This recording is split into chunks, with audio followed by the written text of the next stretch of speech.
पावसाळ्यात प्रचंड पाऊस आणि उन्हाळ्यात पिण्याच्या पाण्यासाठी शोधाशोध करावी लागणारा हा आहे पुणे जिल्ह्यातला वेल्हा म्हणजे आत्ताचा राजगड तालुका। पावसाळा संपला की पुढचे 2 ते 3 महिन्यातच तालुक्यातल्या जवळपास अर्ध्या गावात पाण्याची टंचाई भासू लागते। पण मागच्या 1 वर्षापासून रेन ट्री फाउंडेशनने इथल्या 15 गावांमध्ये लोकसहभागातून शेतकऱ्यांना शेततळ्यांसाठी आर्थिक मदत केली आहे। हे फक्त गवताचं घासार होतं। त्या लोकांनी तळं घ्या म्हणून तळं घेतलं। तळं घेतल्याच्या नंतर मी हे घासार वावरले, व्यवस्थित खड्डे केले आणि झाडं आणून लावली आणि तळं करून मग ह्यांनी पाईपलाईन देऊन पाणी बिणी देऊन ही झाडं जगावली। हे आहेत साखर या गावचे अनंत रेणुसे।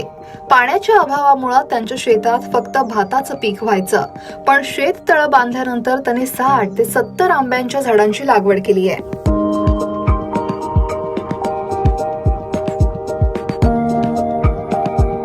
पाणी नव्हतं, काय नव्हतं। हे तळं केल्यापासून पाणी मिळालं। तळं केलं, पाणी तुंबवलं आणि पाणी तुंबवून मग हे झाडं हे जरा सोल्जर नव्हतं दिलं त्यांनी, तर मी कसं का होणार बादलीने पाणी आणून यांना घातलं। नंतर मी मग आत्ता सोल्जर आले, अजून सोल्जरनी काय पाणी घातलं नाही, पण मी मग आता हे लावल्यापासून तर मी आता घालणारच।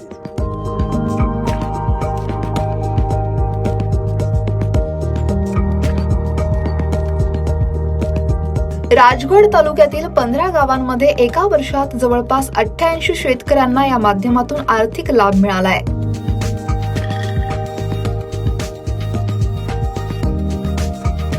शेततळ्यासाठीच्या प्लास्टिक कागदाचा खर्च जास्त असतो।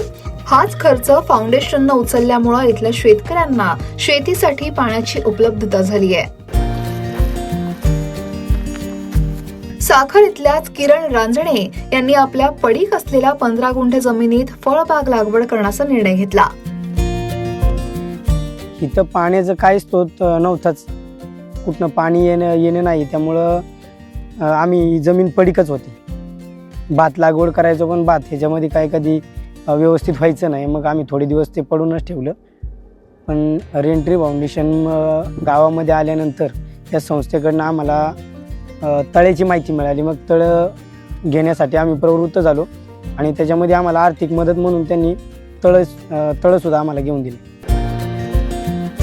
फळबागेसाठी त्यांनी आपल्या शेतात JCBनं खड्डे खोदले आणि पहिल्या पावसानंतर ते रोपांची लागवड करणार आहेत। मागच्या वेळेस आम्ही भाजीपाला केला होता, त्याच्यामध्ये आमचं 7-8 हजार रुपये आम्हाला मिळाले फर्स्ट टाइम। आणि त्यानंतर खर्च म्हटलं तर खर्च आम्हाला फक्त 20,000 रुपये खर्च झालेला आहे तळ्यासाठी। बाकी एकूण खर्च सगळा रेन ट्री फाउंडेशनकडनं झाला। शेततळ्यासोबत सोलार पंप, ठिबक सिंचन आणि फळझाडांच्या रोपांसाठीही रेन ट्री फाउंडेशन शेतकऱ्यांना मदत करते। राजगड तालुक्यातल्या 15 गावांमध्ये जवळपास 88 शेततळे ज्या शेतामध्ये बांधलेले आहेत, त्याच शेतामध्ये सध्या मी उभा आहे। माझ्या समोर राजगड किल्ला दिसतोय आणि आता हे जे शेत आहे ते काही दिवसांपूर्वी पडीक होतं। आता यामध्ये आंब्याची झाडं लावण्यात आलेली आहेत। रेन ट्री फाउंडेशनच्या वतीने 88 शेततळ्यासोबतच जवळपास 40 शेतकऱ्यांना सोलार पंप, 40 शेतकऱ्यांना ड्रीप म्हणजे ठिबक सिंचन आणि जवळपास 34 शेतकऱ्यांना फळझाडांचं वाटप करण्यात येणार आहे। या फळझाडांमध्ये साधारणतः आंबा आहे, जांभूळ आहे, चिकू आहे, पेरू आहे, अशा फळबागांचं वाटप केल्यामुळं या 15 गावातील शेतकऱ्यांना फळबागाकडं वळता येणार आहे। यासोबतच या 88 शेततळ्याच्या माध्यमातून 3.5 कोटी लिटर पाण्याचं संवर्धन, पाण्याची साठवणूक केली जाते। फणशी गावातील बाळू फणसे आणि ज्ञानोबा फणसे यांनाही शेततळ्यामुळे मोठा आधार झालाय। पाण्याच्या उपलब्धतेमुळे पडीक जमिनीत फळबागा उभारल्यानं ते समाधानी आहेत। जे पडीकच रान होतं आमचं, ते नाचणी शेती करीत होतो।